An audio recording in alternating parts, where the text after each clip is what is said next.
Abigail May Turner dropped to her knees in the dirt outside the Red Hollow boarding house. Not because she was tired, not because the Wyoming heat had broken her, because the woman behind the door had looked at her body, all of it, and said, "We don't have a bed strong enough for you, dear," and then closed the door. Abigail pressed her palms flat into the dust. She did not cry. She had stopped crying about her body a long time ago. But her hands were shaking. If you want to hear what happens to this woman, subscribe to our channel and follow her story to the very end. Drop a comment with the city you're watching from, so I can see just how far this story travels. Abigail stayed on her knees for a long time. Not because she couldn't stand. She could. She'd hauled water barrels up hillsides in Missouri.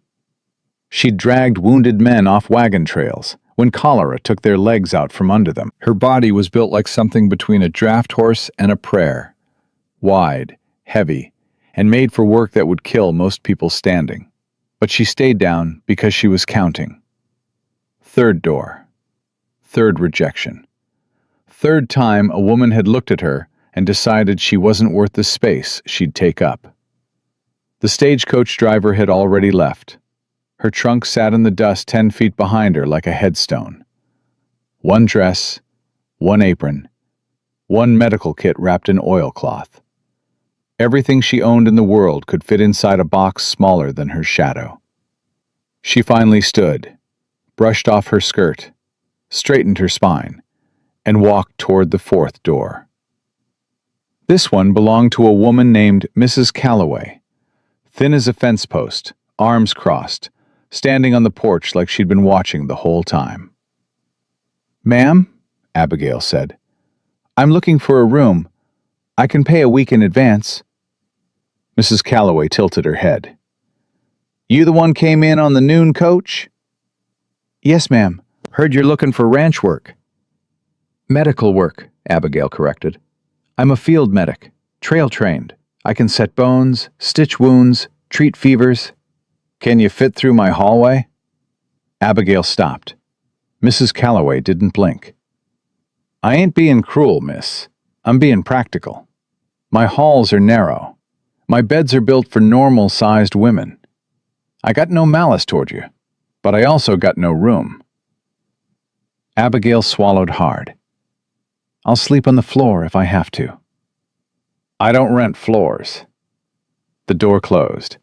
4 doors, 4 refusals, and the sun wasn't even past high noon. Abigail picked up her trunk and walked toward the center of town. Every step she took, she could feel it, the looking, the measuring, the quiet arithmetic people did when they saw a woman her size.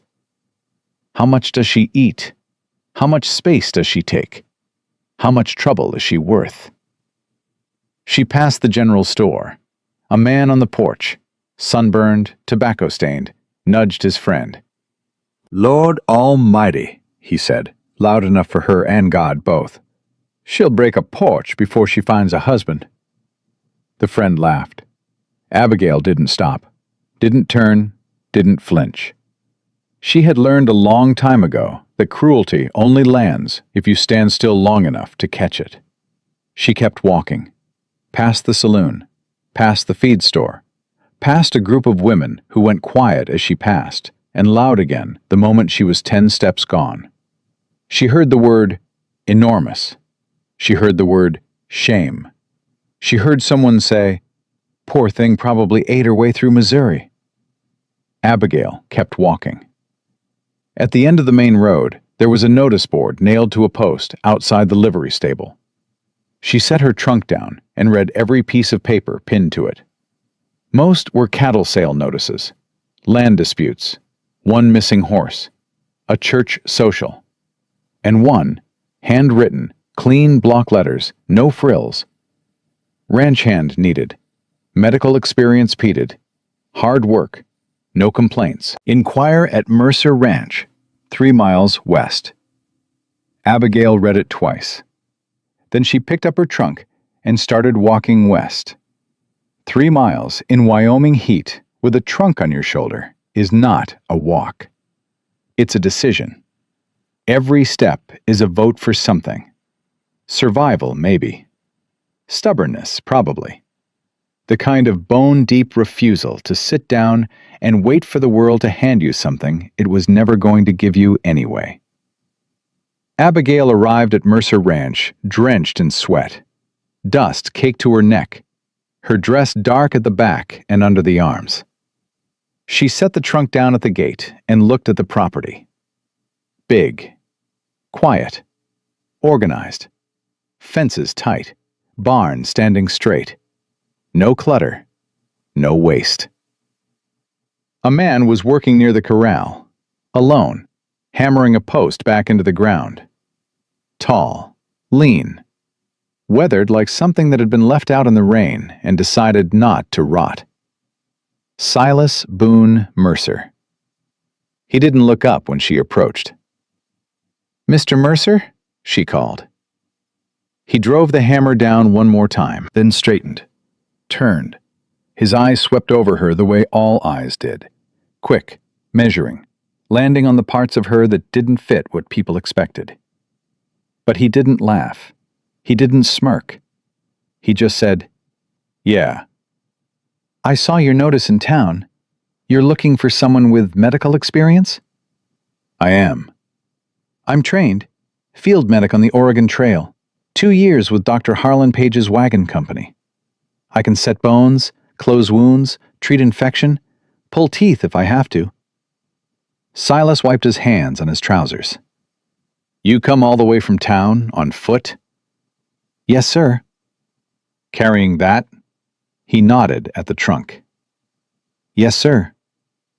He looked at her for a long moment. Not the way the townspeople had. Not like he was calculating how much space she took up. More like he was trying to figure out what kind of person walks 3 miles in July heat with a trunk on her shoulder just to answer a help notice. "What's your name?" "Abigail Turner." "You got references?" "Doctor Harlan Page, if you can find him. He's probably in Oregon by now. Otherwise, my hands are my reference." She held them up. Broad, scarred, steady. "I don't shake when there's blood, Mr. Mercer. I don't faint. I don't quit." Silas studied those hands. Then he said, 3 weeks. You prove useful, you stay. You don't, you're gone. Pay is room and board and $4 a week. You eat what the men eat. You sleep in the back cabin. Questions?" "Just one." "Go ahead." "You got a problem with my size?" The question hung in the hot air like a dare. Silas didn't blink. "I got a problem with people who can't work. Your size ain't my concern." Abigail exhaled. It was the first honest answer she'd gotten all day. "When do I start?" "You already did. There's a man in the bunkhouse with a cut on his arm that's been festering 3 days. Name's Roy. He's too stubborn to say it hurts. Go fix him." Abigail picked up her trunk and walked toward the bunkhouse like she'd been doing it her whole life. Roy was a leather-faced cowhand in his 50s, sitting on the edge of his cot, cradling his right forearm like it was a baby bird he was trying not to crush. The cut ran from his wrist to his elbow, a rope burn gone bad, swollen red at the edges, yellow at the center. 3 other men were in the bunkhouse. All of them stopped what they were doing when Abigail walked in. She felt the silence, the looking, the measuring. A younger one, sandy-haired, maybe 20, let out a low whistle. "Well, that's a lot of woman." Abigail didn't acknowledge him. She set her trunk on the floor, opened it, and pulled out her medical kit. "Roy?" she said. The old man squinted at her. "Who's asking?" "Abigail Turner. Mr. Mercer sent me. Let me see that arm." "I don't need no—" "Sir, that wound is infected. I can smell it from here. You've got maybe 2 days before the red line starts climbing toward your shoulder. And after that, you're looking at a saw, not a bandage. Now give me your arm." Roy stared at her. The bunkhouse was dead quiet. Slowly, he extended his arm. Abigail sat on the stool beside him and went to work. She cleaned the wound with boiled water and vinegar from a flask in her kit.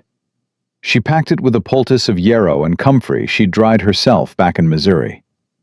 She stitched the worst edge with catgut and a needle she'd sterilized over a candle flame.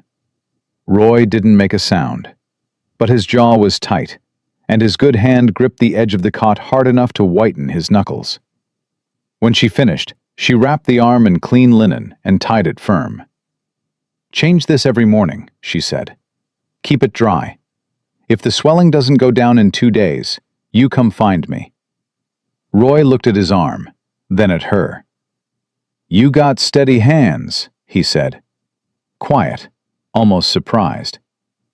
"I know." The sandy-haired kid in the corner spoke up again. "Where'd a woman like you learn to do all that?" Abigail didn't look at him. "Same place I learned to ignore men who whistle." Roy let out a dry laugh. First sound of anything close to respect she'd heard since stepping off that stagecoach. She packed up her kit, stood, and left the bunkhouse without another word. The back cabin was small. A cot, a washstand, a window that faced west toward open prairie. No mirror. She was grateful for that. Abigail sat on the cot and pressed her hands together in her lap. She did not pray. She had stopped praying about her body when she was 14, the day her own mother said, "No man will ever want you, Abigail. Not built like that. Best you learn to be useful." Useful. That word had followed her across 3 states. She'd been useful on the wagon train, stitching wounds, delivering babies, setting broken bones while men screamed and bit down on leather. She'd been useful in Independence, working in Dr. Page's clinic until he moved west and left her behind with a letter of reference and nothing else. Useful. Always useful. Never wanted. She'd had one chance at something more. A man named Ezra Poole back in Missouri. A clerk at the land office. Polite, soft-spoken. He'd courted her for 3 months, brought her wild flowers, walked her home from church, told her she had kind eyes. Then his mother found out, and Ezra Poole stood on her front porch and said, "I'm sorry, Abigail. I can't marry a woman the whole town will laugh at. You understand." She understood. She understood so well that she packed a trunk and bought a stagecoach ticket to the farthest place she could afford. Wyoming, where nobody knew her name, and she could be useful to strangers instead of painful to people she loved. Abigail lay back on the cot. The ceiling was rough-hewn pine. She could hear cattle lowing in the distance. The wind pressed against the cabin walls like a hand testing a door. She closed her eyes. 3 weeks. Prove useful. She could do that. She'd been doing it her whole life. By the 3rd day, the ranch hands had stopped staring. Not because they'd accepted her, but because she gave them no choice but to notice what she could do instead of what she looked like. She treated Roy's arm every morning. The infection was retreating. He'd started nodding at her when she came in. Not friendly exactly, but something close to acknowledgement. She reorganized the supply shed, labeled every jar, every tin, every bottle, sorted bandages by size, cleaned instruments that hadn't been cleaned in what looked like years. She cooked when the ranch cook, a man named Dutch, came down with stomach cramps. She made biscuits and stew with whatever was in the pantry, and the men ate without complaint, which from cowboys was practically a standing ovation. She worked 14-hour days. She asked for nothing extra. She ate her meals alone, sitting on the back porch of her cabin, because she'd learned long ago that eating in front of people who judged your body was a performance she refused to give. Silas watched all of it. He didn't say much. He never said much. The other hands told her he'd been that way since his wife died. Sarah, 2 summers ago. Fever took her in 3 days. After that, Silas turned into something like a fence post. Upright, functional, and impossible to read. But Abigail caught him watching. Not the way men in town watched, with mockery or pity. Silas watched the way a man watches weather, trying to understand what's coming, trying to decide if it's safe. On the fourth morning, she found a new whetstone on the porch of her cabin. No note, no explanation. Just a good stone, the kind that cost money, sitting there like it had always been. She sharpened every blade in her kit that evening. On the fifth day, a stack of firewood appeared by her door, split clean, stacked tight. More than she could use in a week. She said nothing about it. Neither did he. On the sixth day, she was treating a blister on a young hand's foot when Silas appeared in the bunkhouse doorway. "Turner," he said. She looked up. "Sir?" "Town supply run tomorrow. You need anything?" "Yarrow. Comfrey root if they have it. Laudanum if you can spare the cost." He nodded, turned to leave, then stopped. "Roy says his arm's healing clean." "It is." "First time in 6 years I haven't lost a man to a bad cut." She didn't know what to say to that. He left. That night, Abigail sat on her porch and watched the sun go down over the Wyoming prairie. The sky turned the color of a bruise, purple and gold and aching. She thought about Ezra Poole. She thought about her mother's voice. She thought about every door that had closed today, and every day before today. And then she thought about a man who left firewood at her door without a word, and asked what medicine she needed without being asked. She didn't call it kindness. She'd been hurt too many times to call anything kindness. But she noticed it. The way you notice the first cool wind after a long, hot day. You don't trust it yet, but you turn your face toward it. The seventh morning brought trouble. Not from the ranch, from town. A woman named Clara Breckenridge rode out to Mercer Ranch in a buckboard wagon, dressed in Sunday clothes on a Wednesday, which meant she wasn't there to buy cattle. Abigail was hanging clean bandages on the line when the wagon pulled up. Clara climbed down, adjusted her bonnet, and looked at Abigail the way a woman looks at a stain on a white tablecloth. "You must be the one they're talking about," Clara said. "I reckon people talk about a lot of things, ma'am." "They're talking about you. Living out here with Mr. Mercer? Unmarried? No chaperone?" Clara's smile was thin as a paper cut. "People are concerned." "About what?" "About propriety. About what it looks like when a woman of your particular constitution, takes up residence on a widower's ranch." Abigail set the last bandage on the line. "I'm hired help, ma'am. Same as any ranch hand."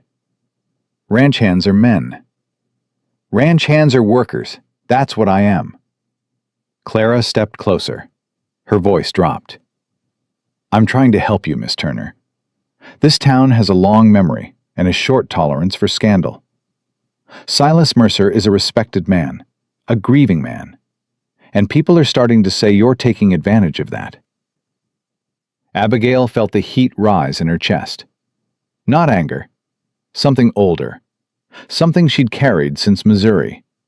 The familiar burn of being told she didn't belong somewhere because her body made other people uncomfortable. "Ma'am," Abigail said quietly, "I sleep in a cabin 50 yards from the main house. I treat injured men. I cook when needed. I have not touched Mr. Mercer, spoken to him beyond work matters, or done one single thing that would give any honest person cause for concern. If people in town have a problem with me, it ain't about propriety. It's about the fact that I'm fat, and they can't figure out why a man like Silas Mercer would let a woman like me stay." Clara's mouth opened, then closed. "I'll tell you why," Abigail continued. "Because I'm good at what I do, and that's something no amount of gossip can stitch shut." Clara stared at her for a long, brittle moment. Then she climbed back onto her wagon, gathered the reins, and said, "I warned you." Abigail watched the wagon roll back toward town, dust rising behind it like a sentence that hadn't been finished. She stood there until the dust settled. Then she went back to work. Because that was what she knew how to do. That was what she'd always known how to do. And somewhere inside the main house, standing at a window he thought no one could see, Silas Mercer watched the whole thing. He didn't move. He didn't speak. But his hand tightened on the windowsill until his knuckles turned white. Clara Breckenridge's wagon hadn't been gone an hour before the damage started. Abigail was in the supply shed, sorting through what was left of the quinine stores, when she heard hoofbeats. Fast. Coming from the east pasture. A young hand named Colton came tearing around the barn on a bay mare, pulling up hard enough to throw dust across the doorway. "Miss Turner, Dutch is down. Collapsed near the creek bed. Can't stand." Abigail grabbed her kit and ran. She didn't run the way people expected a woman her size to run. Slow, labored, embarrassing. She ran the way a person runs when somebody might be dying. Hard. Purposeful. Every pound of her body doing exactly what it was built to do. Dutch was lying on his side near the creek, gray-faced, clutching his stomach. Two ranch hands stood over him, looking like boys who'd found a dead animal and didn't know whether to poke it or pray. Abigail dropped to her knees beside him. "Dutch, look at me. Where's the pain?" "Everywhere," he groaned. "Lord, it's everywhere." She pressed her hands against his abdomen, firm on the right side, swollen, hot to the touch. "How long you been hurting like this?" 3 days, maybe 4. Thought it was the water." "It ain't the water." She looked up at Colton. "I need him carried to the bunkhouse. Now. Flat on his back. Don't jostle him." "What's wrong with him?" "His appendix is about to burst, if it hasn't already. Move. Now." They carried Dutch on a plank door pulled off the supply shed. Abigail walked beside him the whole way, one hand on his chest, counting his heartbeats against her own breathing. In the bunkhouse, she cleared Roy's cot and laid Dutch out flat. She opened her kit, pulled out the laudanum, the clean linen, the smallest blade she owned. Roy stood in the corner, his healed arm crossed over his chest. "You ain't thinking about cutting him open." "I ain't thinking about it. I'm doing it." "You're not a doctor." "No, sir, I'm not. But the nearest doctor is in Casper, 2 days' ride. And this man's got maybe 6 hours before poison fills his belly and kills him.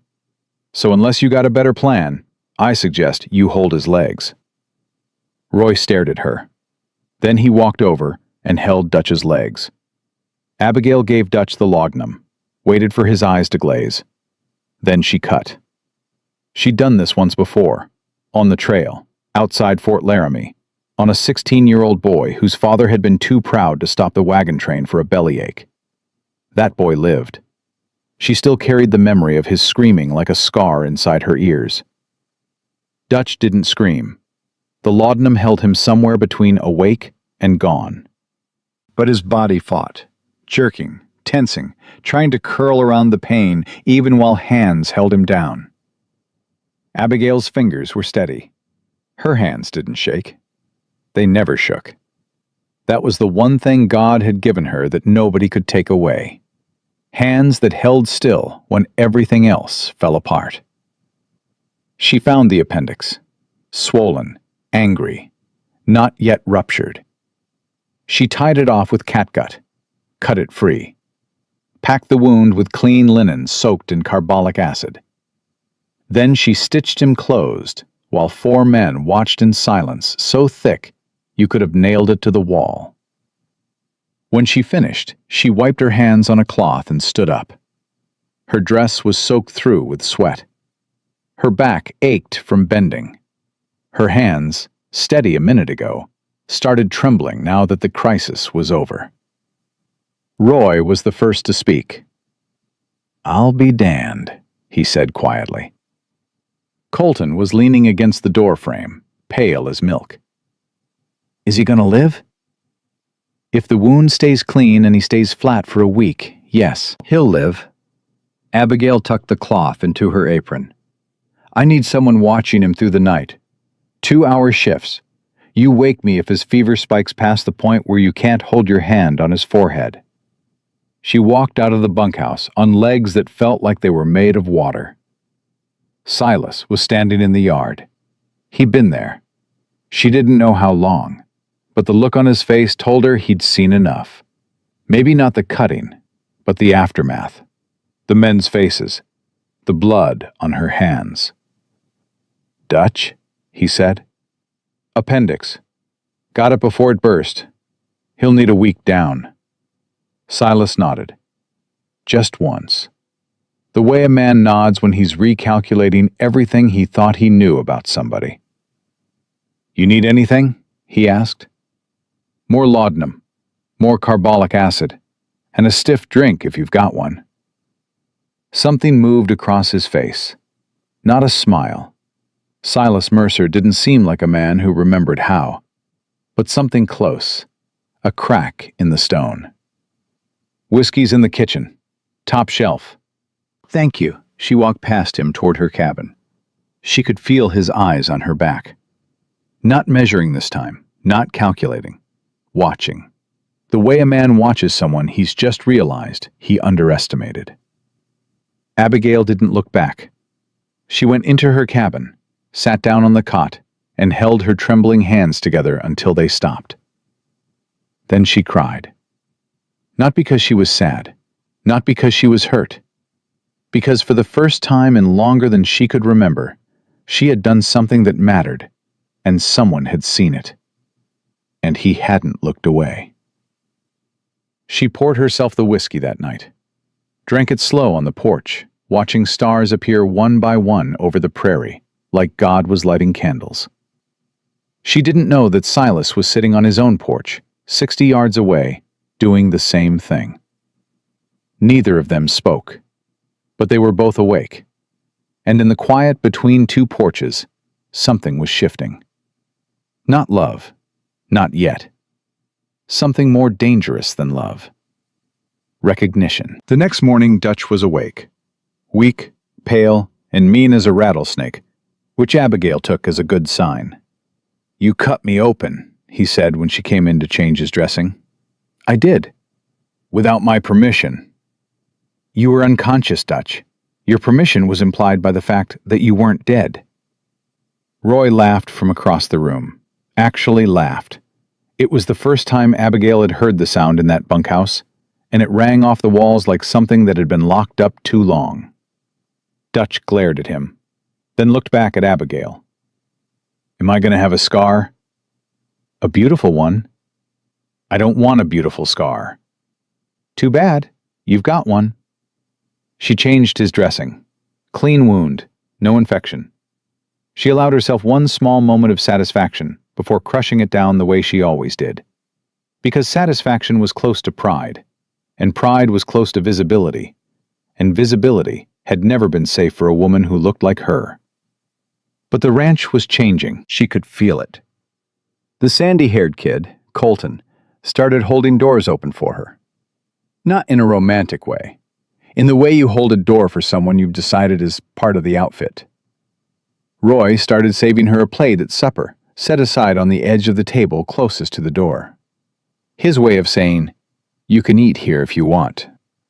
She didn't. Not yet, but she noticed. A quiet hand named Virgil, older, Mexican, didn't talk much, left a bundle of dried sage on her porch one morning. Medicinal grade. He didn't say a word about it, and she didn't ask, but she used it on Dutch's wound that afternoon, and it worked better than anything she had in her kit. Something was forming. Not friendship, cowboys didn't call it that, but a grudging, practical respect that lived in small gestures and silence. The kind of respect that meant more out here than any words could. Silas noticed too. On the 10th day, he came to the supply shed where Abigail was inventorying bandages. "Turner." "Sir." "Dutch says he's ready to work." "Dutch is a liar. He's ready to work in 4 more days. Silas almost smiled. Almost. The corner of his mouth moved a fraction of an inch, then retreated like it had been caught doing something illegal. I need a trail cook for the cattle push next week. 3 days out, 3 days back. Dutch can't ride. Abigail stopped counting bandages. You asking me? I'm telling you. You cook. You ride in the supply wagon. You bring your kit in case anybody gets hurt. I can do that. I know you can. That's why I'm telling you, not asking. He turned to leave. Mr. Mercer. He stopped. Clara Breckenridge came out here last week. Said people in town are talking. Silas didn't turn around. People in town have been talking since before I was born. Hasn't killed anybody yet. She said they're worried about propriety. Now he turned. His eyes were the color of Winter Creek water. Gray, clear, and very, very still. Miss Turner, I buried the only woman whose opinion I ever cared about. What Clara Breckenridge thinks about who lives on my land concerns me about as much as what my horse thinks about the weather. He walked out. Abigail stood in the supply shed with a roll of bandage in her hand and a feeling in her chest she couldn't name. It wasn't warmth, exactly. It was the absence of cold. Like someone had opened a door she'd forgotten was shut. The cattle push started on a Monday. 6 riders, 1 supply wagon, 200 head of cattle, and Abigail bouncing on the wagon seat with her medical kit beside her and 3 days' worth of provisions stacked behind her. The first day was brutal. She cooked breakfast before dawn and supper after dark. She drove the wagon over terrain that rattled her teeth and bruised her back. She treated blisters, rope burns, a twisted ankle, and the man who'd been kicked in the ribs by a steer and refused to admit anything was broken until Abigail pressed her fingers against his side and he screamed loud enough to scatter birds. 2 cracked ribs, she told him. You're riding in the wagon for the rest of the push. I ain't riding in no wagon. Then you're riding with 2 cracked ribs, and when one of them punctures your lung tonight, I'll tell your mother you died being stupid. He rode in the wagon. That night, around the fire, something changed. It started when Roy asked her a question, not about medicine, not about work, but about her. Where'd you learn to cook like that, Miss Turner? Abigail looked up from her plate. The firelight was orange on the men's faces, and for once, none of them were looking at her body. They were looking at her. My grandmother, she said, back in Missouri. She could make a meal out of nothing. Used to say the secret wasn't the ingredients, it was the patience. You rush a stew, you get soup. You rush soup, you get water. Don't rush nothing worth having. Colton grinned. Sound like my grandma, except mine said it about whiskey. Quiet laughter. Easy. The kind that includes instead of excludes.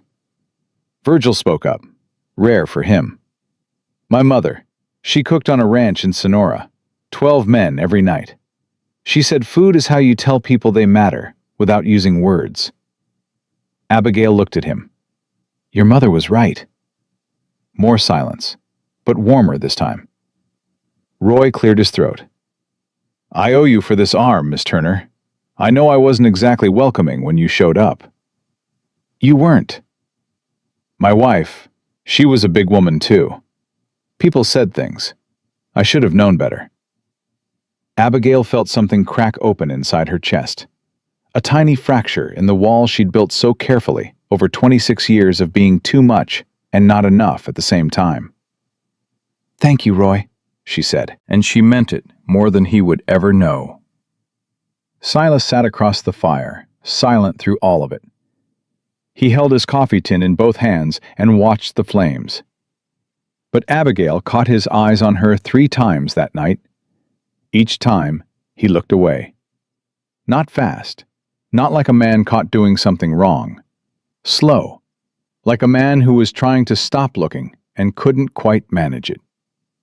The second night of the push, a storm rolled in fast.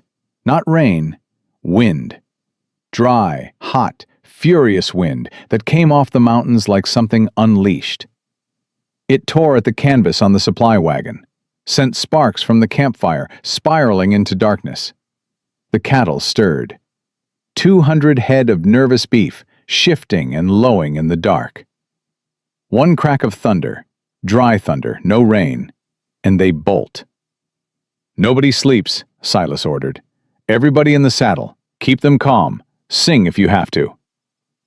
The men mounted up. Abigail climbed down from the wagon. "What do you need me to do?" Silas looked at her. In the firelight, with wind whipping her hair loose and dust on her face, she looked like something ancient, something carved from the same stone as the mountains. "Stay with the wagon. If anybody comes in hurt, you be ready." "I'm always ready." He held her gaze one beat longer than necessary. Then he rode out. Abigail stood by the wagon with her kid open, listening to cowboys singing hymns and cattle songs into a screaming wind.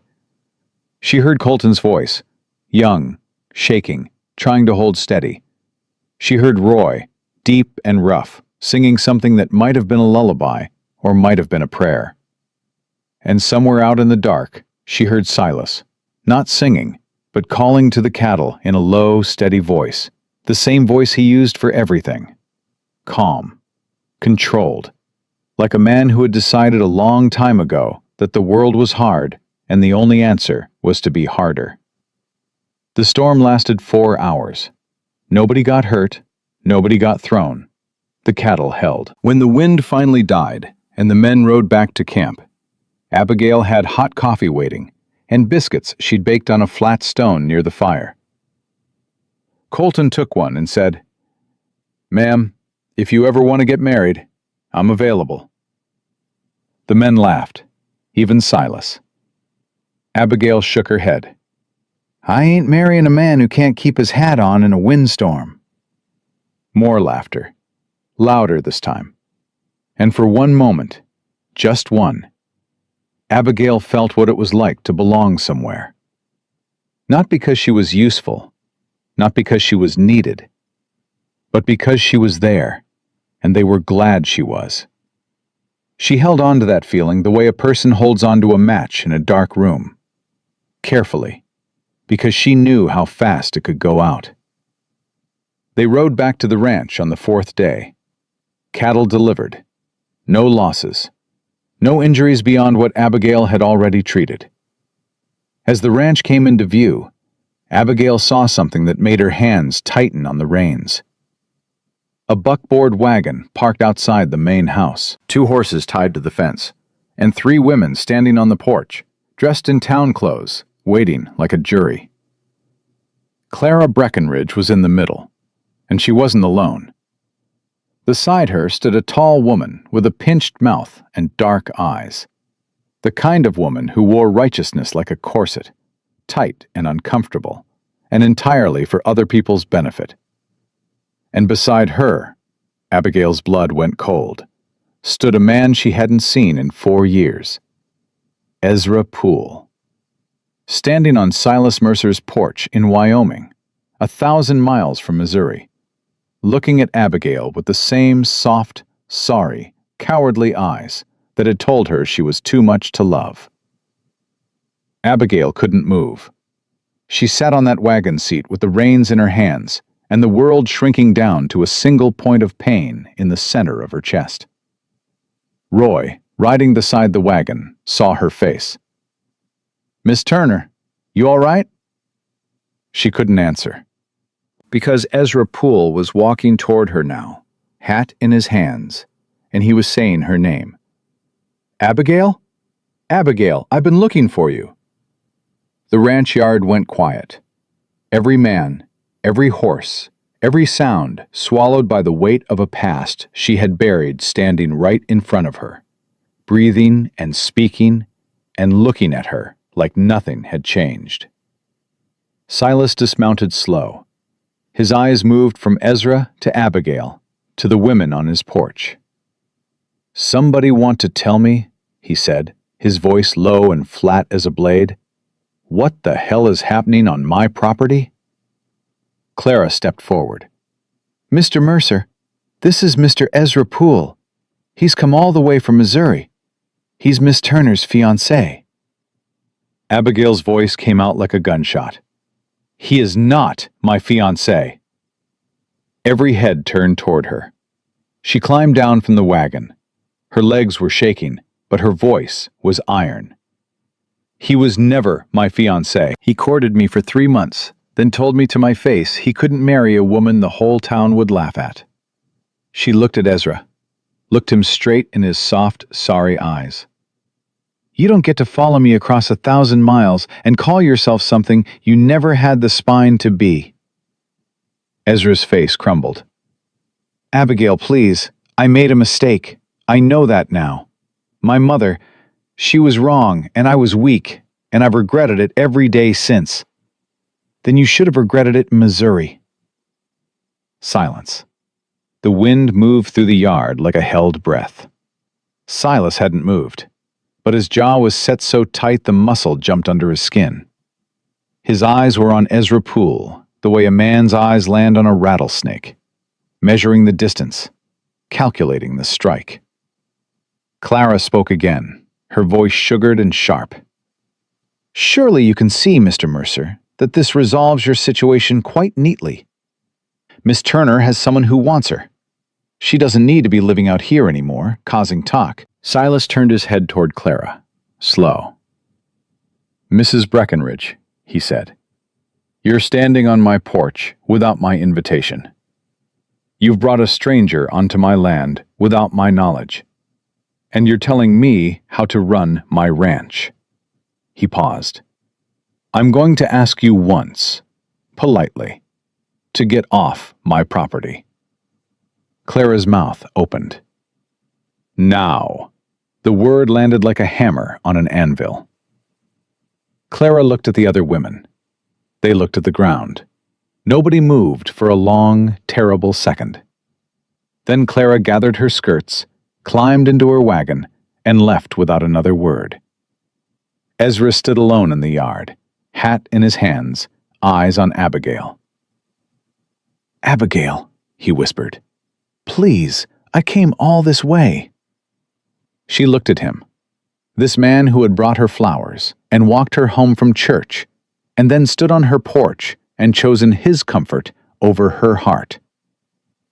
"You came all this way," she said quietly, "but you're still the same distance from being the man I needed." She picked up her medical kit. She walked to her cabin. She closed the door. And on the other side of the yard, Silas Mercer watched Ezra Poole stand in the dust with his hat in his hands and his mouth open, and nothing, not one single thing, left to say. Silas walked toward him, stopped 3 feet away. "I don't know you," Silas said. "I don't care to. But I'll tell you this, a man who lets a woman like that go doesn't deserve a second look, let alone a second chance." Ezra looked up at him.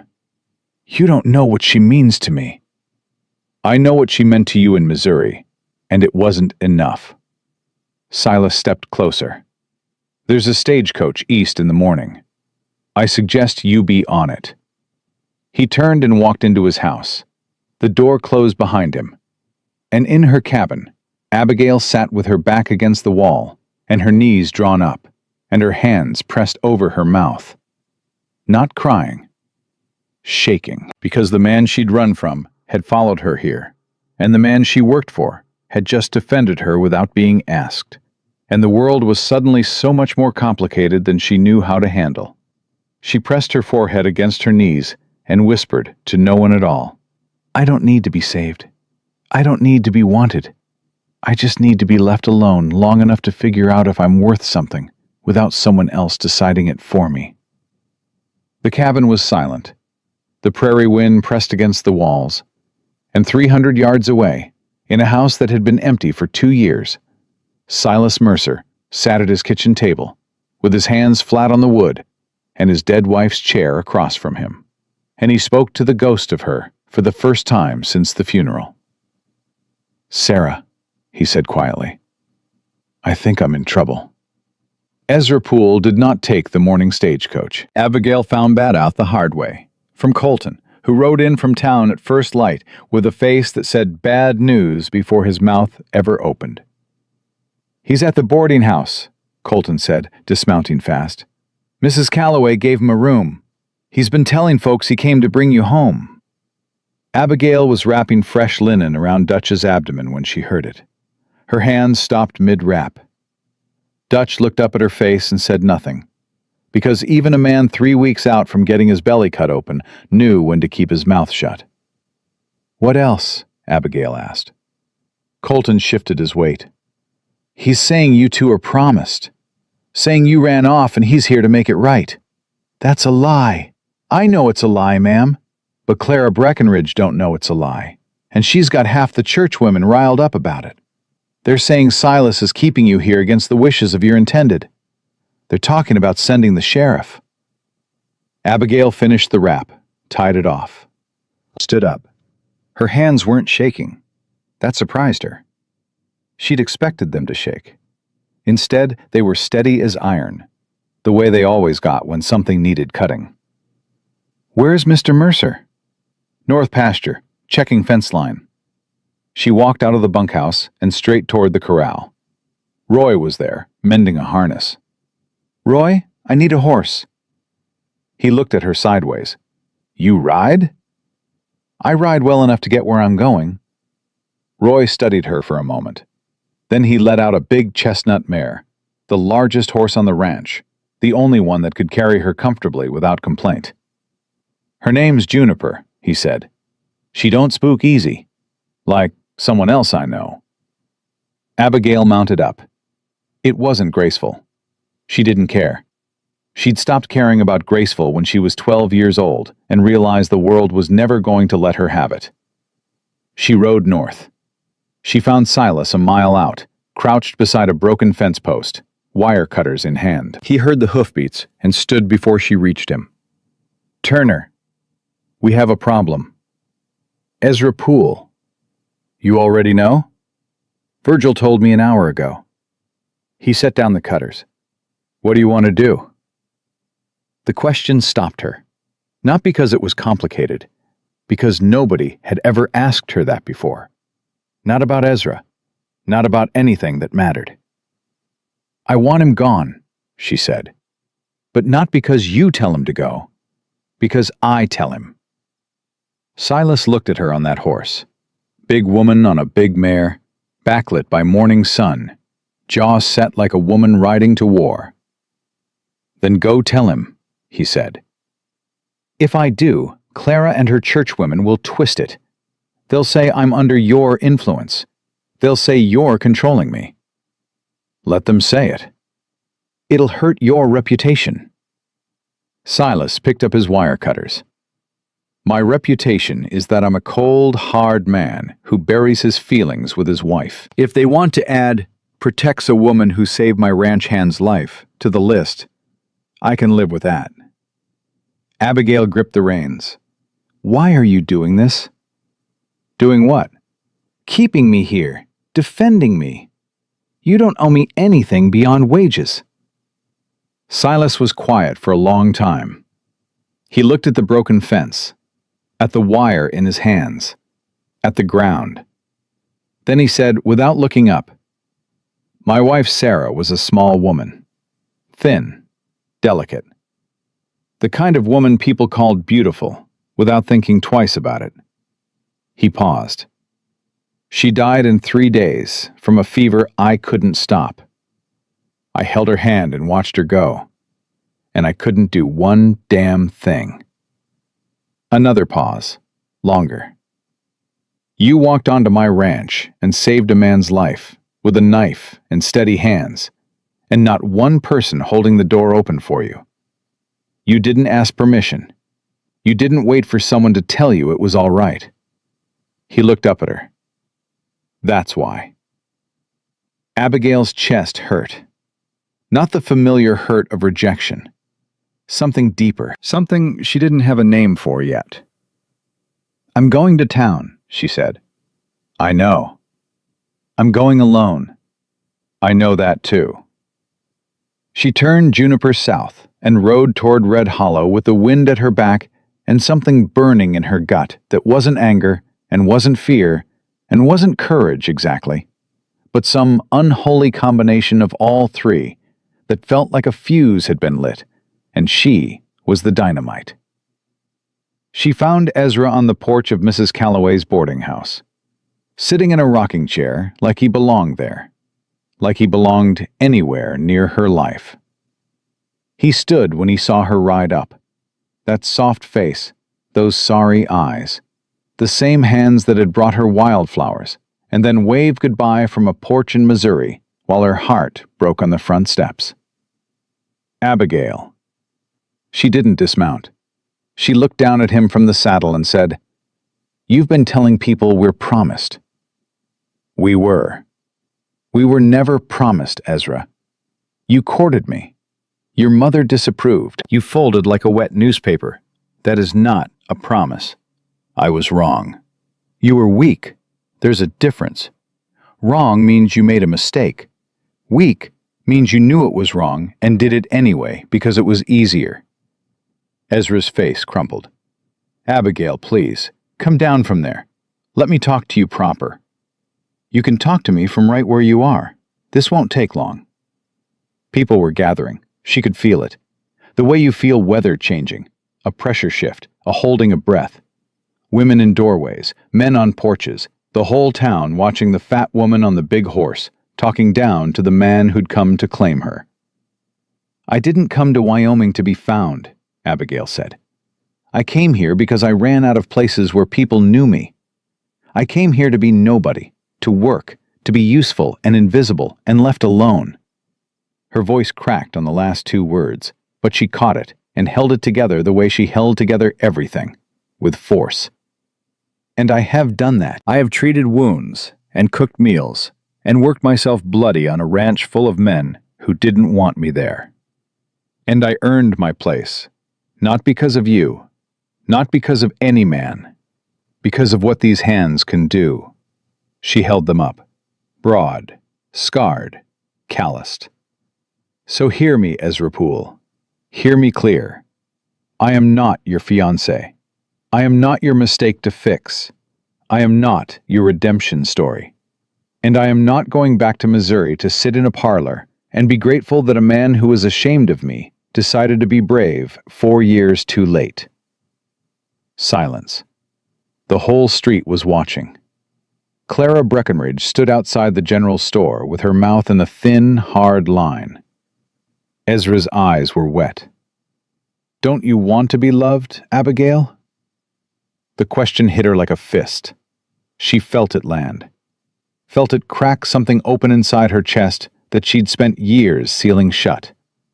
The same question she'd asked herself every night, on every cot, in every strange town since Missouri. Don't you want to be loved? She looked at him. This man who had held her hand in a church pew and told her she had kind eyes, and then chosen his comfort over her heart. Yes, she said, I do. But not by someone who had to lose me before he saw me. She turned Juniper around, and she rode out of Red Hollow without looking back. Not because she wasn't hurting. She was. She was hurting so bad it felt like her ribs were caving in.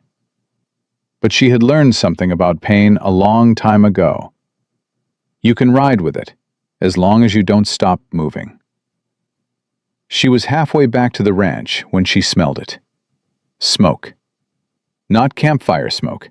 Not cook fire smoke. Something bigger. Something wrong. The kind of smoke that doesn't drift. It rolls. Heavy and black and fast, like a living thing running ahead of something worse. She pulled Juniper to a stop and looked west. The sky above the ranch was brown. Not clouds. Smoke. A wall of it, rising from the dry prairie grass west of the cattle pens. Lightning had struck somewhere out there. Dry lightning, the kind Wyoming threw at the earth like a match into kindling. And the summer dead grass had caught, and the wind was pushing it east, toward the ranch. Abigail kicked Juniper hard and rode. She came over the rise and saw it. Fire spreading across the west pasture in a line so wide it looked like the horizon had cracked open. Flames chest high in the grass, moving fast, eating everything. The cattle were screaming. That was the sound that hit her first. 200 head of panicked beef slamming against fence lines, crushing each other in corners. The ranch hands were already moving. Colton on horseback, driving cattle east.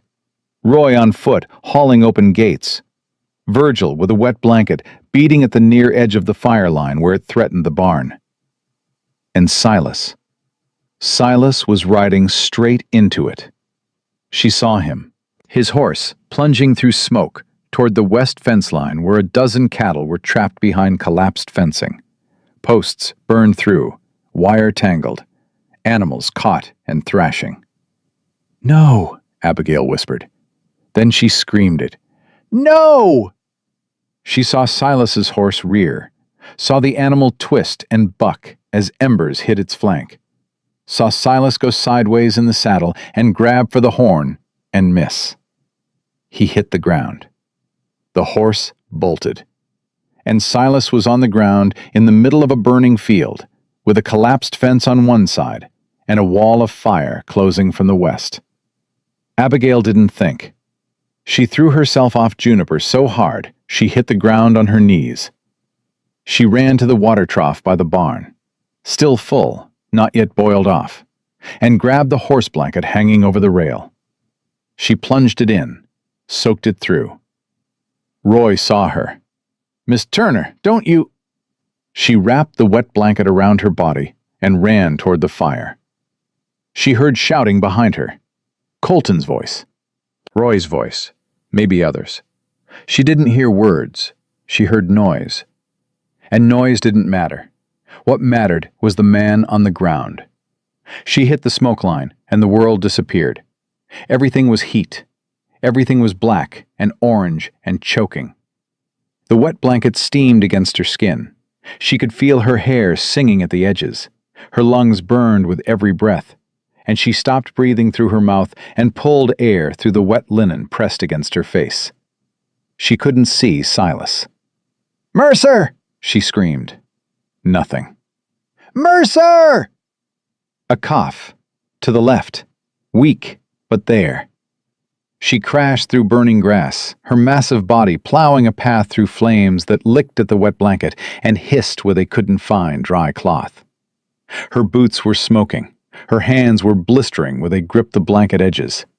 She didn't care. She found him. Flat on his back, a fence post across his legs.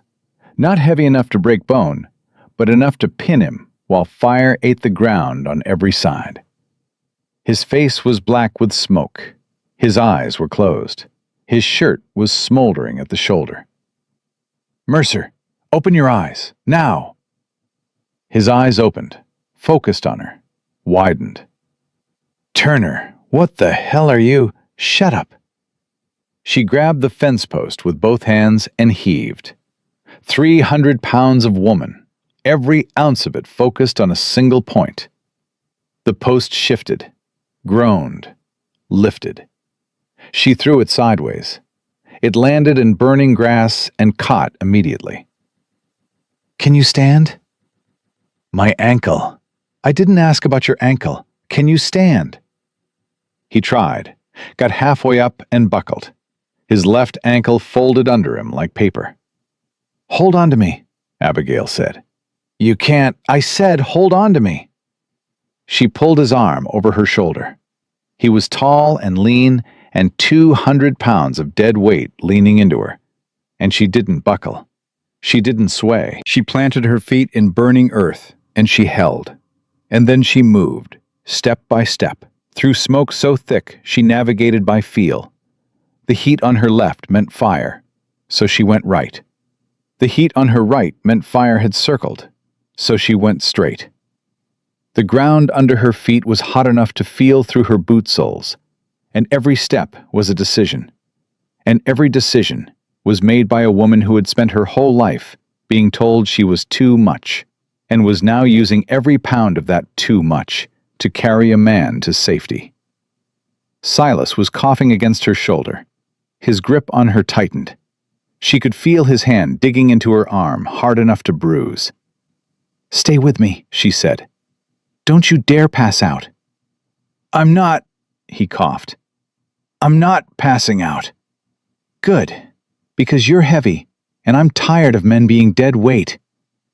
He made a sound that might have been a laugh.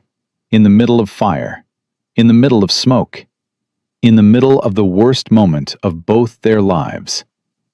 He laughed. She kept moving. The air changed. Still hot, but cleaner. She could see shapes. The barn, the corral, men running with buckets.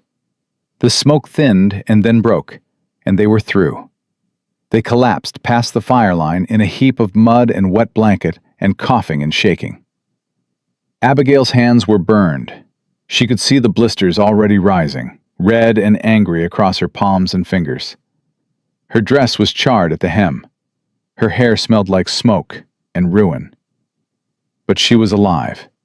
And he was alive. Silas lay on his back, chest heaving, staring up at the smoke-filled sky.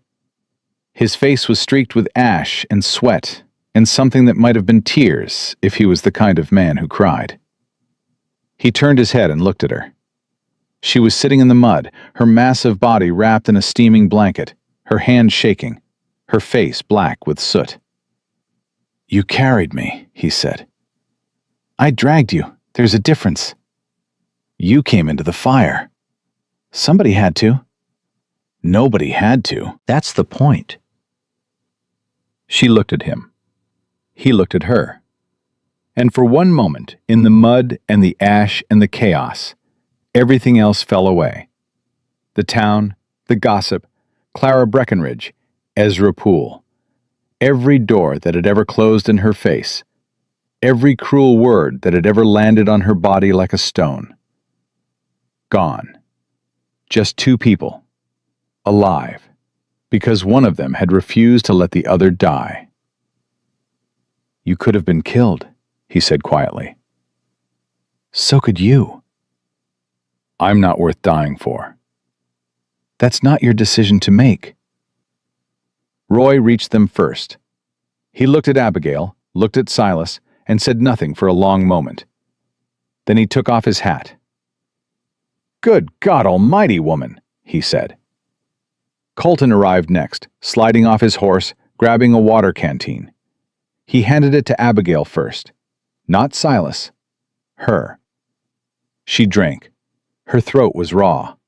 The water tasted like rust and salvation. Virgil appeared with a second blanket, dry this time, and wrapped it around her shoulders without a word. His old eyes were wet. He pressed his hand on her shoulder once, just once, then walked away. The fire burned another 2 hours before it hit the creek bed and died. They lost 40 head of cattle, a quarter-mile of fencing, and the west hayshed. It could have been worse. It would have been worse if the wind had shifted. But the barn stood, the house stood, the bunkhouse stood. And Silas Mercer was alive, because a woman everyone called too big had been exactly big enough to carry him out of hell. That evening, Abigail sat on a bucket outside the barn, letting Roy, of all people, wrap her burned hands in clean linen. He did it gently, more gently than she'd expected from a man with hands like saddle leather. "You're going to lose some skin," he said, "but you'll keep the hands." "That's all I need." "You need more than that, Miss Turner, but you're too stubborn to say so." She looked up at him. His face was kind, the kind of kind that comes from having been unkind once and regretting it. "Roy? Ma'am? Call me Abigail." He tied off the last bandage. "Abigail," he nodded. "That'll do." Silas was in the main house. She knew because Colton had carried him there. His ankle was badly sprained, maybe cracked, swollen to twice its size. She should go look at it. She was the closest thing to a doctor this ranch had. But she sat on that bucket a little while longer, because her hands hurt, and her lungs hurt, And somewhere deep inside her, in the place where she kept every cruel word and every closed door, and every night she'd spent wondering if she'd ever be more than useful, that place hurt too. But different. It hurt the way a bone hurts when it's being set, the way skin hurts when it's healing. The hurt that means something broken is finding its way back together. She stood up, walked to the main house, knocked once. "Come in," Silas said. She opened the door. He was sitting at the kitchen table, his left foot propped on a chair, boot off, ankle swollen and purple. His face was clean. He'd washed the ash off, and without the soot, she could see the burns on his neck and the side of his jaw. First degree. They blister, but heal. She pulled a chair up and sat down, took his foot in her bandaged hands and examined the ankle without asking permission. "Sprain," she said. "Bad one. Not broken, but you're off this foot for a week." "I don't have a week." "You've got one anyway." He looked at her hands on his ankle, the white bandages already spotting pink where blisters had broken underneath. "Your hands," he said. "They'll heal." "You burned them saving me." "I burned them doing my job." "It's not your job to walk through fire." She set his foot down carefully, looked at him. "Mr. Mercer, I have been too big my whole life. Too big for chairs, too big for dresses, too big for boarding houses, and too big for the man who was supposed to love me." She held up her bandaged hands. "Today, for the first time, I was exactly the right size, and I am not going to apologize for that." Silas stared at her. The kitchen was quiet, just the two of them, and the ghost of a woman named Sarah, who had been small and delicate, and loved, and dead. "Abigail," he said. It was the first time he'd used her first name. It sounded different in his mouth. Not soft, not gentle, but solid, like a word he intended to keep using. "I'm going to wrap your ankle now," she said. "Hold still." "Yes, ma'am." She wrapped his ankle with hands that should have been shaking but weren't. She tied the bandage firm and clean and professional, the way she'd tied 1,000 bandages before. But this one was different. This one she tied with her whole heart hammering behind her ribs, and her breath caught somewhere between her chest and her throat, and a feeling pouring through her like hot water through cracked clay, filling every break, every fracture, every hollow place that 26 years of being too much had carved out of her. She finished, stood, turned toward the door.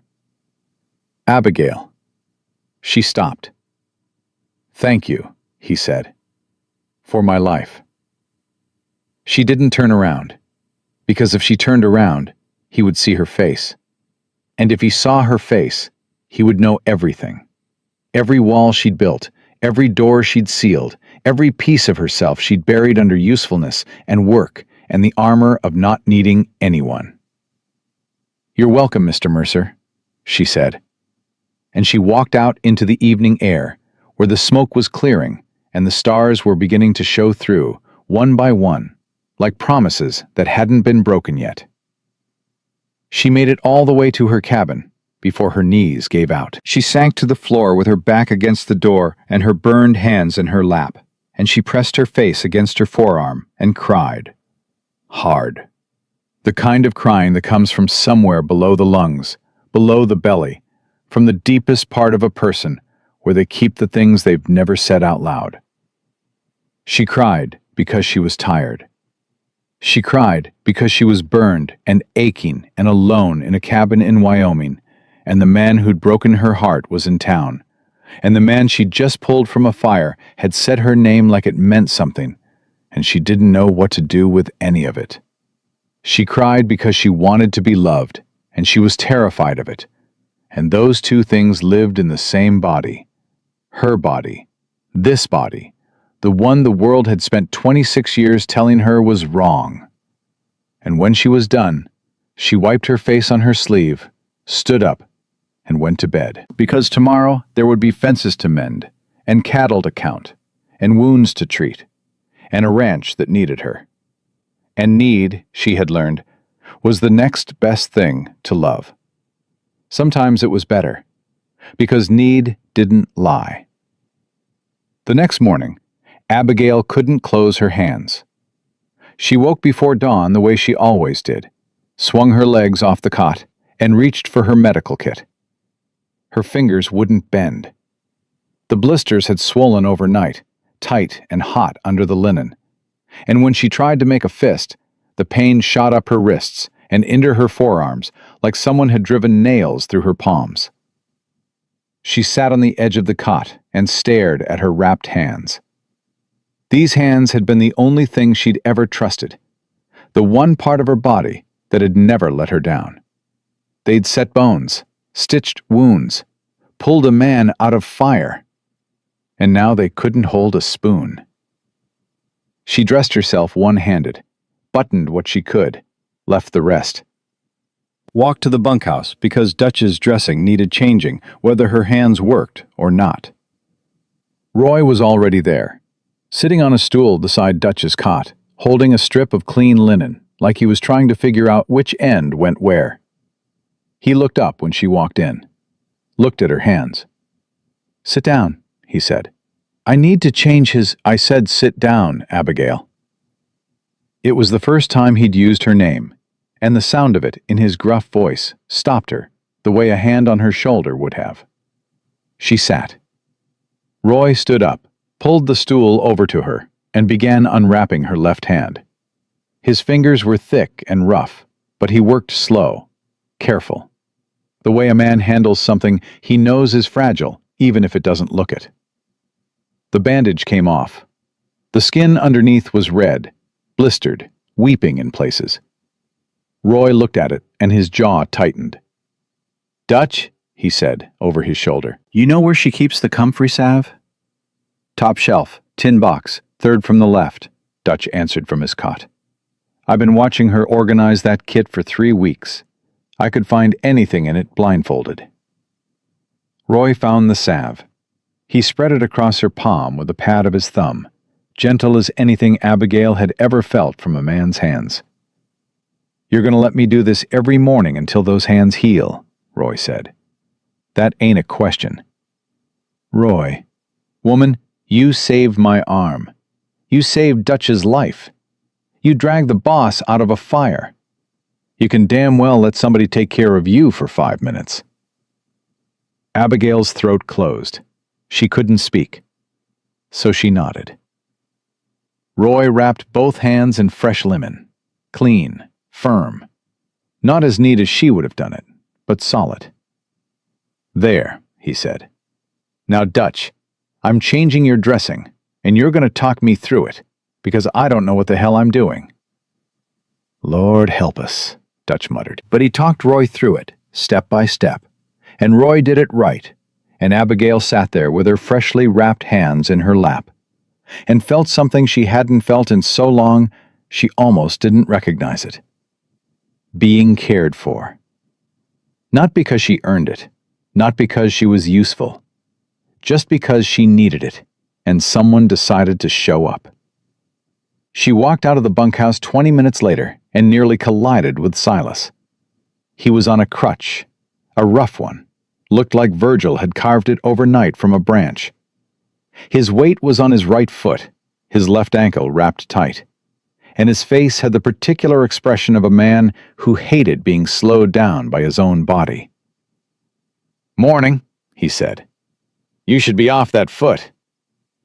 "I've been off it all night. That's enough." "It's not enough. I told you a week." "And I told you I don't have a week." He looked at her hands. His expression changed. The hardness left, and something else came in. Something raw that he tried to cover and couldn't. "How bad?" "I'll live." "That's not what I asked." "2nd degree. Some deeper. I can't close my fist yet. Roy's handling the medical work until they heal." Silas stared at her bandaged hands for a long moment.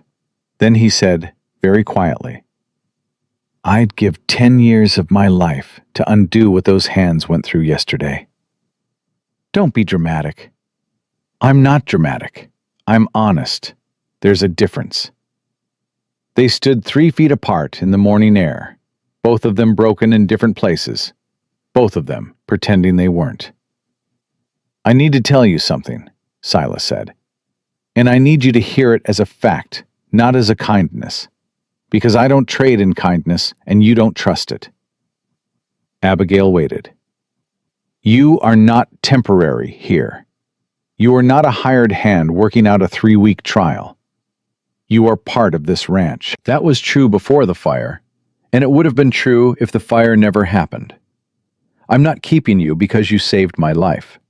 I'm keeping you because this operation doesn't work without you, and I am not fool enough to pretend otherwise. Abigail felt her eyes burn. She blinked hard. Is that a job offer? It's a fact. Then I accept your fact. Something crossed his face. Not a smile, but the ghost of one. The memory of a man who used to know how. Good, he said. And he turned and crutched his way toward the barn, like a man who'd just laid down the heaviest thing he'd been carrying and hadn't quite figured out how to walk without it. Abigail watched him go.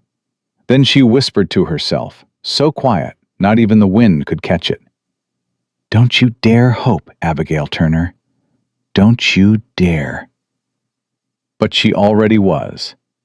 God help her, she already was.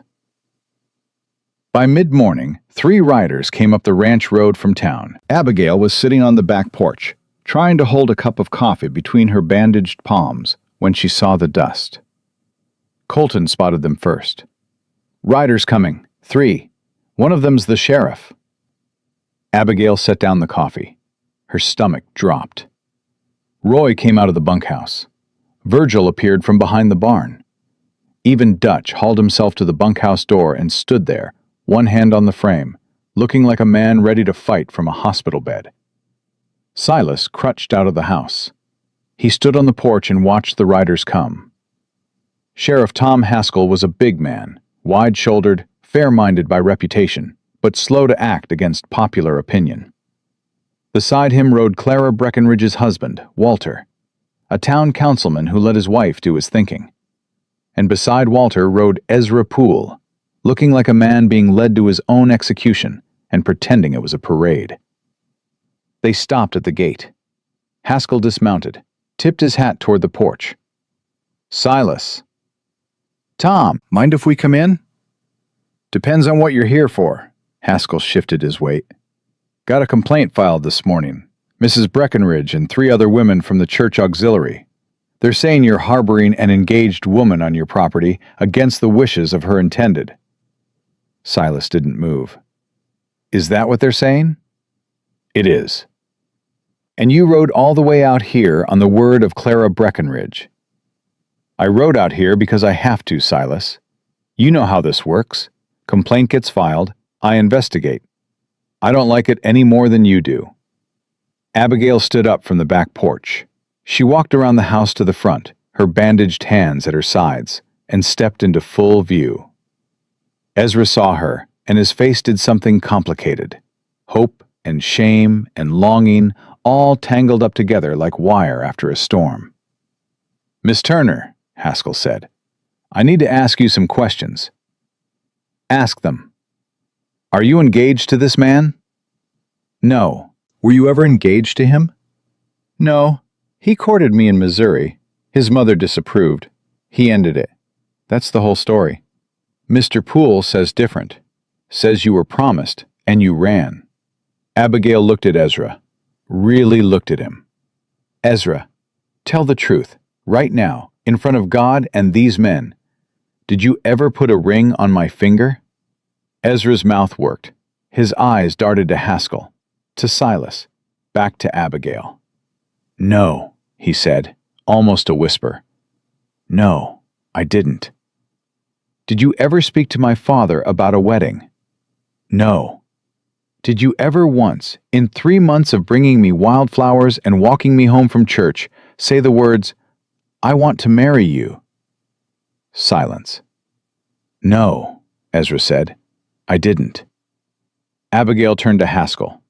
"There's your answer, Sheriff. There was no engagement. There is no claim. And Mrs. Breckenridge filed a complaint based on a lie told by a man who couldn't face the truth about why I left Missouri." Haskell looked at Ezra. "That true, Mr. Poole?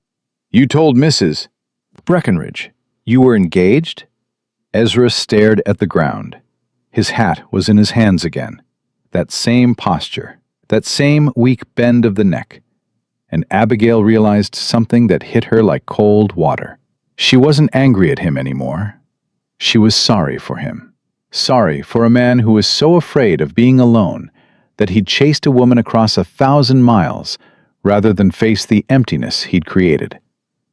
"I may have exaggerated," Ezra said. "You lied," Silas said from the porch. His voice was flat and hard as a barn floor. "You lied to churchwomen who were looking for a reason to run a good woman out of town, and you gave them one." "I didn't mean I don't care what you meant. I care what you did." Haskell held up a hand. "All right, that's enough. The complaint's unfounded. I'll tell Clara myself." He looked at Abigail. "Miss Turner, you're free to live and work wherever you please. No law against a woman earning honest wages on a ranch." "Thank you, Sheriff." Haskell remounted, looked down at Ezra. "Mr. Poole, I suggest you get on the next stage east. This town doesn't have any more patience for you, and frankly, neither do I." Walter Breckenridge hadn't said a word the entire time. He mounted his horse and rode out behind Haskell without looking at anyone. A man already calculating how to explain to his wife that her crusade had just collapsed in a ranch yard. Ezra stood alone. The ranch hands were watching. Roy with his arms crossed. Colton with his hand resting on a fence post. Virgil leaning against the barn wall, silent as stone. Dutch in the bunkhouse doorway, still holding the frame. Ezra looked at Abigail one last time. "I did love you," he said. "I know you don't believe that, but I did." Abigail looked at him for a long moment. And then she said something she hadn't planned to say. Something that came from the place below the anger and below the hurt. From the quiet center of a woman who had finally stopped running. "I believe you loved me, Ezra. I believe it the way I believe in rain. It came, and it went, and it wasn't enough to make anything grow." She paused. "Go home. Find someone you're brave enough to keep." Ezra put his hat on, turned, walked to his horse, mounted up. He rode away slow, and Abigail watched him go. And when the dust settled, she felt something leave her body that she'd been carrying since Missouri. Not love. She'd lost that years ago. Not anger. She'd burned through that yesterday in the fire. Grief. The grief of a woman who had once believed she could be chosen and had learned otherwise, and had carried that lesson like a stone in her chest across 3 states and 1,000 miles. She let it go. Not all of it, not yet, but enough to breathe deeper than she had in years. Silas was still on the porch. He hadn't moved during any of it. But when Abigail turned toward him, she saw something on his face she'd never seen before. Pride. Not for himself. For her. "That was well done," he said. "It was necessary. Most necessary things don't get done that well." She almost smiled. Almost.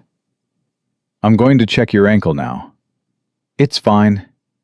"It's not fine. You've been standing on it for 20 minutes. "I wasn't going to sit down while that man was on my property."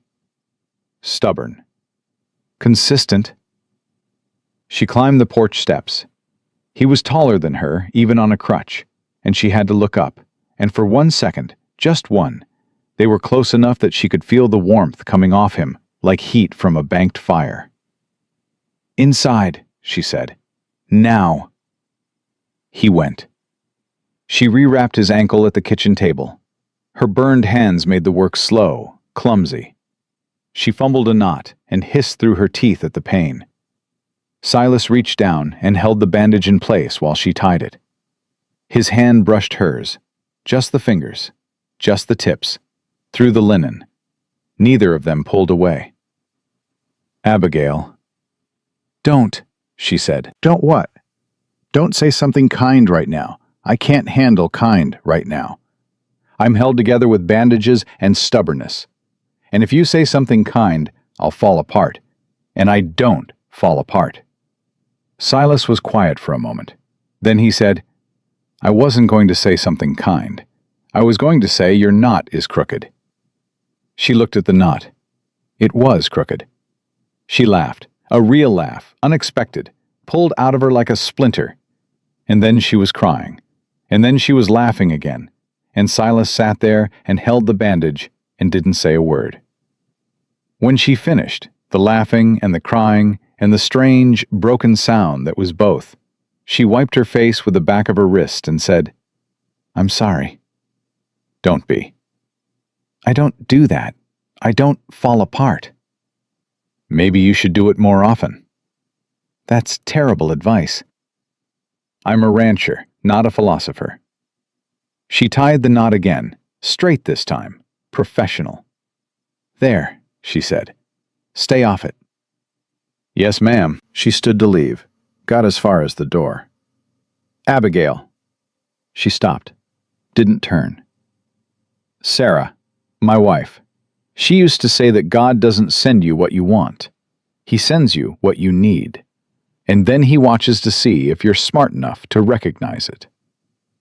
Abigail gripped the doorframe with her bandaged hand. The pain flared. She held on anyway.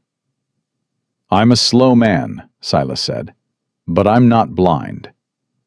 She walked out. She made it to the middle of the yard before Roy intercepted her. He took one look at her face and said, "You need a minute?" "I need about 100 minutes." "Take 10.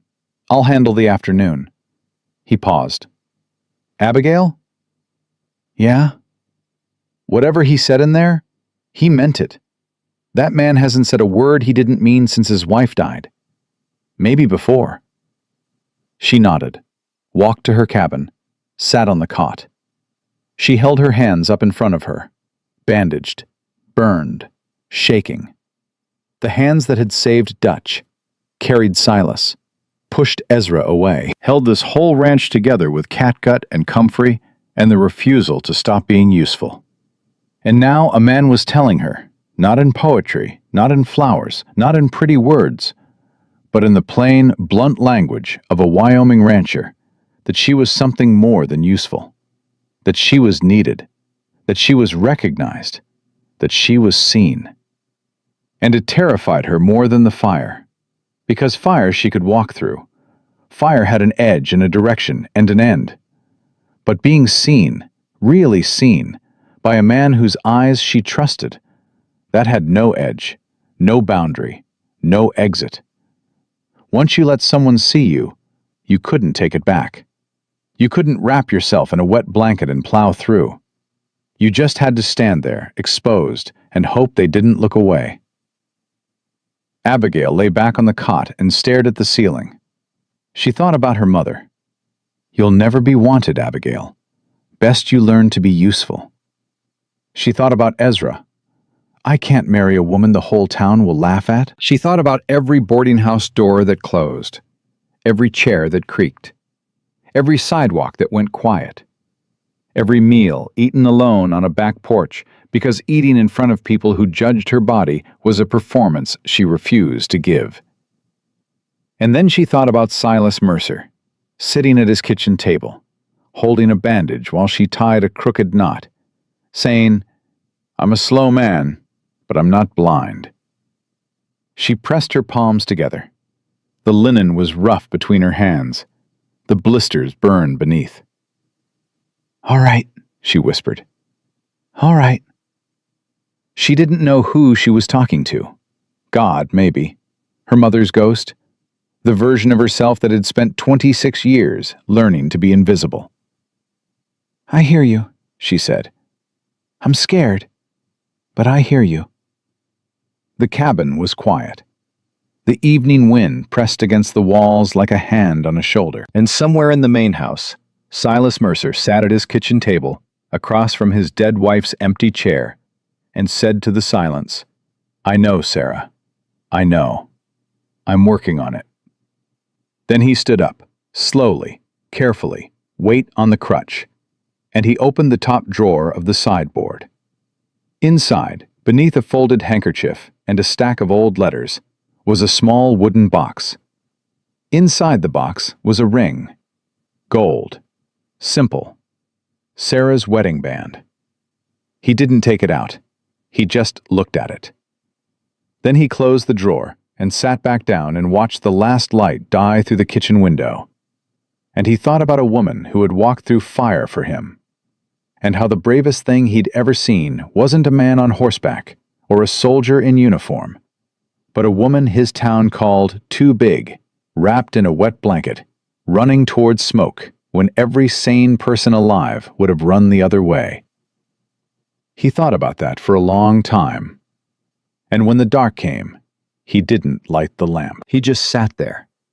Because some things need to be figured out in the dark, where there's nothing to look at but the truth.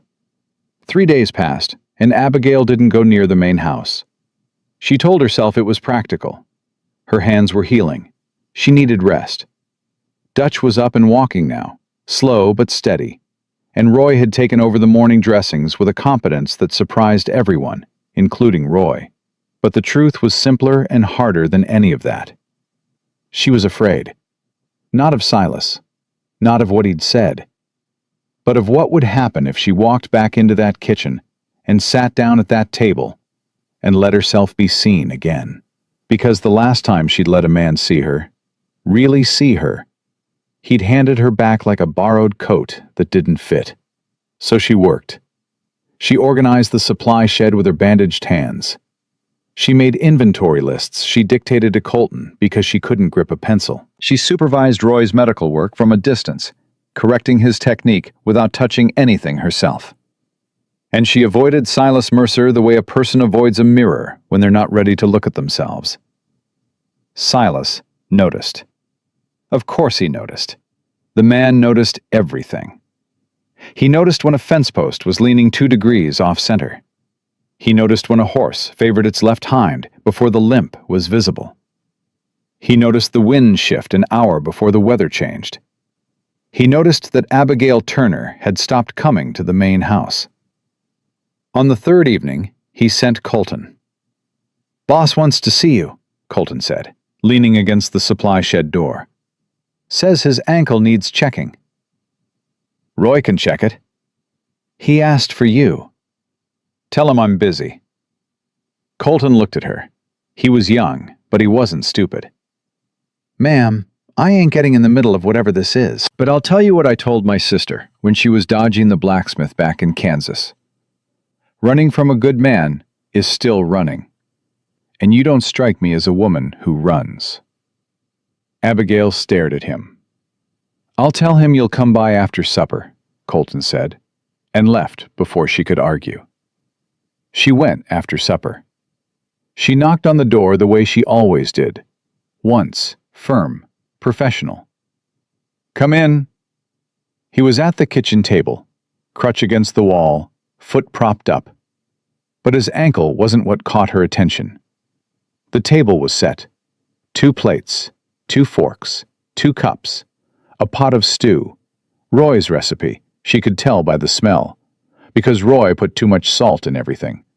And a loaf of bread that looked like it had been baked by someone who'd never baked bread before in his life and wasn't about to admit it. Abigail stopped in the doorway. "You cooked," she said. "Roy cooked. I baked." "You baked. Don't look at the bread too close." She looked at the bread. It was lopsided, cracked on top, slightly burned on one side. It was the most imperfect, honest, beautiful thing she'd seen in months. "Sit down," Silas said. "Please." She sat. They ate in silence for a while. Not uncomfortable silence. The kind of silence that happens when two people have run out of small talk and haven't yet figured out how to say the big things. Abigail broke the bread. It was dense and heavy, and tasted like flour and effort and a man trying. "It's good," she said. "It's terrible. It's good because it's terrible." He looked at her, really looked, the way he'd been looking at her since the fire, like he was memorizing something he was afraid he'd lose. "I need to say something," he said. "Silas, let me finish. I've been working on this for 3 days, and if I don't say it now, I'll spend another 3 days working on it, and the bread will get worse." She closed her mouth. He put down his fork, placed both hands flat on the table. She recognized the gesture. It was the same thing she did when she was about to cut into someone. Hands down, steady, committed. "I married Sarah when I was 24 years old. She was 20. She was small and kind, and she laughed at everything I said, even when I wasn't funny, which was most of the time. We had 12 years. Not enough. Not nearly enough. And when she died, I decided I was done. Not just with marriage, with feeling, with letting anyone close enough to hurt me when they left." He paused. "And then you showed up on my property with a trunk on your shoulder and hands that don't shake and a mouth that talks back to cowboys twice your age. And I thought, I'll give her 3 weeks. She'll leave. They all leave." Another pause. Longer. "You didn't leave. You saved my men. You saved my cattle run. You stood up to a town that was trying to break you, and you didn't bend. And then you walked into a fire for me." His voice caught. Just barely. Just enough. "Nobody has ever done that for me. Not in 38 years of living. Nobody has ever run toward me when it would have been easier and safer and smarter to run away." Abigail's hands were trembling under the table. She pressed them against her thighs to keep them still. "I am not a man who says pretty things," Silas continued. "I don't write poetry. I don't bring flowers. I don't know how to court a woman the way Ezra Poole did, with his church walks and his wildflowers. But I know how to recognize strength. I know how to recognize courage. And I have known for weeks now, that the woman sitting at my table is the bravest person I have ever met. And I would be the biggest fool in Wyoming if I let her go." Silence. The kitchen was so quiet, Abigail could hear her own heartbeat. "I'm not asking you for anything tonight," he said. "I'm not proposing. I'm not making promises. I'm just telling you the truth, because you deserve to hear it from a man who means it. You are not too much. You are not too big. You are not too heavy for this world, or this ranch, or this table." He swallowed. "Or this heart." Abigail couldn't breathe. She sat there, with her burned hands pressed against her thighs, and her chest splitting open, and 26 years of armor cracking down the middle, like a wall hit by lightning. "You don't know me," she whispered. "I know you cook when the cook goes down. I know you cut a man open with steady hands and saved his life. I know you rode into town and faced down a man who broke your heart, and you didn't flinch. I know you wrapped yourself in a wet blanket and ran through fire when any sane person would have watched from the fence." He leaned forward. "How much more knowing does a man need?" "You don't know what it's like to be me," she said. "To walk into a room and feel every eye measure you. To hear chairs creak and know people are listening. To eat alone, because eating in front of others feels like a performance. You don't know what it's like to look in a mirror and see what the world sees and wonder how anyone could ever." She stopped. Her voice had broken. She pressed her lips together hard. Silas stood up, slowly, because of the ankle. He came around the table and stood in front of her. He didn't touch her. He just stood there, close enough that she could feel him. And he waited until she looked up. "You're right," he said. I don't know what that's like. I can't. But I know what it's like to lose the only person who ever made you feel warm. And I know what it's like to decide you'll never feel that again. And I know what it's like to be wrong about that. Abigail looked up at him. His face was close. His eyes were gray and clear and steady, and they were looking at her. All of her. Every pound, every curve, every inch of the body the world had spent her whole life telling her was wrong. And he wasn't looking away. "I'm scared," she said. "Good. So am I." "What if this doesn't work?" "What if it does?" "Silas, If you say too big, I swear to God, woman, I will pick you up and carry you across this kitchen just to prove you wrong. Bad ankle and all." She laughed. A real, full, broken open laugh that came from somewhere she'd been keeping locked for years. And then she was crying. And the laugh and the cry got tangled up together the way they had before, and Silas reached down and took her bandaged hands in his and held them. Gently. So gently.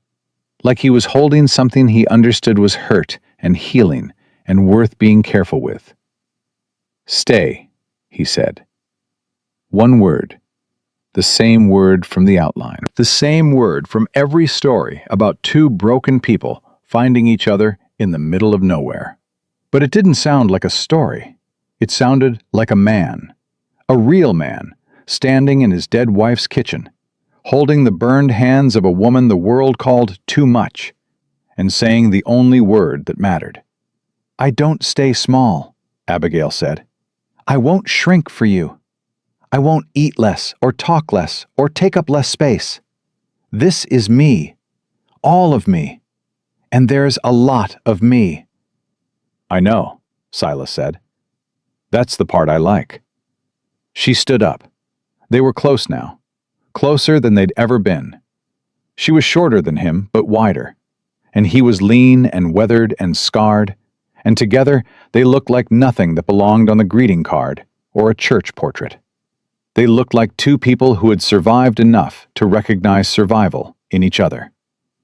"I'm going to kiss you now," Abigail said, "and I need you to know that the last man I kissed was Ezra Poole on a porch in Missouri. And it wasn't very good, and I haven't had much practice since. And my hands are burned, so I can't hold your face the way I'd want to." "Abigail." "What?" "Stop talking." She stopped talking. And she kissed him. It wasn't the kind of kiss you read about in dime novels, dramatic and sweeping and set against a sunset. It was a kitchen kiss, a Wednesday night kiss, a two broken people standing in the middle of their fear kiss. It was perfect. When they pulled apart, Silas's forehead rested against hers. His breathing was uneven. His hands, strong, calloused, ranch-hardened hands, were trembling. "Well," he said, "that was better than the bread." "Everything's better than the bread." "Fair point." They stood there, forehead to forehead, breathing each other in. And for the first time in her life, Abigail May Turner was not thinking about her body, not thinking about its size or its shape or what it looked like from the outside. She was thinking about what it felt like from the inside, warm and full and alive, and close to someone who had chosen to be close. "People will talk," she said. "People always talk. Clara Breckenridge will lose her mind. Clara Breckenridge lost her mind years ago. This just gives her a direction." Abigail pulled back and looked at him. "I'm serious, Silas. This town already tried to run me off. If this becomes something, it'll be worse. Let it be worse. I buried my wife. I lost half my cattle. I got dragged out of a fire by a woman who weighs more than me, and I'm standing here with a busted ankle telling her I want her to stay. I have lived through worse, and none of it was as hard as watching you avoid my house for 3 days." She blinked. "You noticed that?" Woman, I notice everything you do. I noticed the first day you ate alone on the back porch instead of with the men. I noticed you reorganize the supply shed when you're anxious. I noticed you hum when you're stitching wounds, and you don't even know you're doing it. I don't hum. You hum. It's hymns, mostly. Amazing Grace, usually. Sometimes something I don't recognize. Abigail stared at him. This man, this silent, weathered, impossible man who had been watching her the way she watched Patience. Carefully, constantly, looking for signs of life. "You're not what I expected," she said. "What did you expect?" "A job, a roof, 3 weeks of usefulness, and then another stagecoach to another town where nobody knew my name." "And what did you get?" She looked at him, really looked, the way she'd been afraid to look, and she said, "A man who bakes terrible bread and notices when I hum."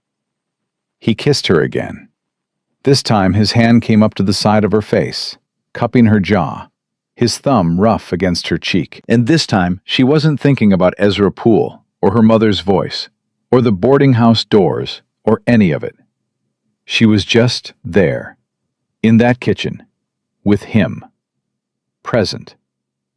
The word she'd been chasing her whole life without knowing it. Not invisible, not useful, not too much. Present. The next morning, Abigail walked to the bunkhouse the way she always did. But something was different, and every man on that ranch could feel it, the way you feel a change in the weather before you see the clouds. Roy looked at her face and said, "About damn time." "I don't know what you're talking about." "Like hell you don't. You've got the same look my wife had the morning I finally asked her to marry me. Took me 4 years. Your boss is faster than me." "He didn't ask me to marry him." "He will." Dutch, now fully upright and back to cooking, handed her a plate of eggs and biscuits. "Eat at the table, Abigail, not the porch. You eat at the table from now on." She looked at the table. 5 men were already seated. Colton, Roy, Virgil. 2 newer hands she'd treated for blisters last week. They were all looking at her. Not at her body. At her face. "There's a chair," Colton said, nodding to the empty spot at the end of the bench. "We saved it. It's the sturdy one." She sat down. She ate at the table. Nobody stared. Nobody commented. Nobody made a sound except the normal sounds of men eating breakfast. Forks on tin plates. Coffee poured. Biscuits broken. It was the most ordinary moment of her life, and it broke her heart wide open. Because ordinary was what she'd wanted. Not a grand gesture. Not a speech. Not someone telling her she was beautiful when they didn't mean it. Just a chair at a table, and people who made room. Virgil leaned over and said quietly, in his careful English, "My mother would have liked you." Abigail looked at him. His old eyes were warm. "Thank you, Virgil." He nodded and went back to his eggs. That afternoon, Silas rode into town. Bad ankle, crutch strapped to the saddle, jaw set in that way that meant he'd made a decision, and the decision was going to happen, whether the world liked it or not. Abigail didn't know he'd gone until Roy told her. He took the wagon, said he had business. "What business?" Roy shrugged. Didn't say, but he was wearing his clean shirt. Abigail's stomach knotted. His clean shirt? The one he wears to church, and funerals, and the one time he went to the bank to argue about his mortgage. "Roy, what is he doing?" "I reckon you'll find out when he gets back." She paced. She reorganized the supply shed again. She checked Dutch's incision, which was healed and fine and didn't need checking. She rebandaged her own hands, which were healing fast now, pink new skin forming under the blisters. Silas came back at dusk. He pulled the wagon up to the main house and climbed down slowly. He was carrying something under his arm, a flat wooden sign, freshly painted. Abigail walked over. "What's that?" He held it up. Mercer Ranch, established 1872, Silas B. Mercer, proprietor. Abigail M. Turner, medical partner. She stared at it. I went to the land office, Silas said. Filed the paperwork. You're listed on the ranch charter as medical partner. It means you have legal standing. It means Clara Breckenridge can't run you off. It means the sheriff can't come out here and question your right to be on this property. He paused. It means this is your home, Abigail. Legally. Permanently. Whether or not you ever want more than that from me. Abigail couldn't speak. She stood there in the yard with her bandaged hands and her dusty dress, and her heart so full it felt like it was going to crack her ribs from the inside. You did this today? She whispered. I did this today. Without asking me? I'm asking you now. Will you stay? She looked at the sign. Her name, painted in clean block letters next to his. Not underneath, not smaller. Right beside. I'll stay, she said, but I have one condition. Name it. Teach me to bake bread, because what you made last night was a crime against flour. Silas laughed, a real laugh, full and deep and loud, the kind that comes from a man who forgot he could make that sound and just remembered. Roy heard it from the bunkhouse and stuck his head out the door. Was that the boss laughing? Colton appeared beside him. I think it was. Good Lord, she fixed him too.